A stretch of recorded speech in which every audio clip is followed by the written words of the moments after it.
যে রাস্তায় চলছেন যদি কাটার আঘাত না আসে তাহলে বুঝতে হবে, পরিষ্কার বলি, যদি ইসলামের এক রাস্তায় চলতে গিয়ে আপনি কাটার আঘাতের মুখোমুখি না হন, আমার মুসলিম কেরাম এই কথা যদি রাজনৈতিক হয় তাহলে রাজনীতির কথা বলতে হবে। এই রাজনীতির কথা না বললে আল্লাহর কাছে ধরা খেতে হবে, আল্লাহর কাছে আসামি হতে হবে।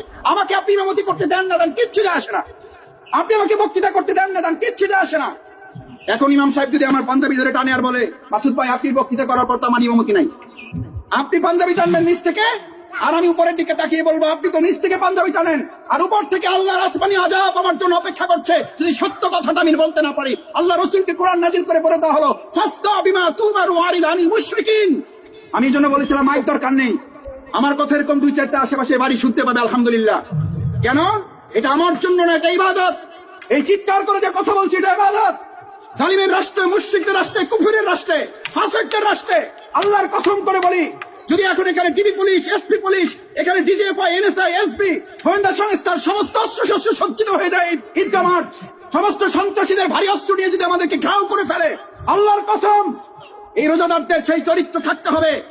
6টা 15তে ইফতার করার পরিবর্তে আপনি কি সিদ্ধান্ত নিয়েছিলেন? গুলি খাওয়ার না ইফতার খাওয়ার?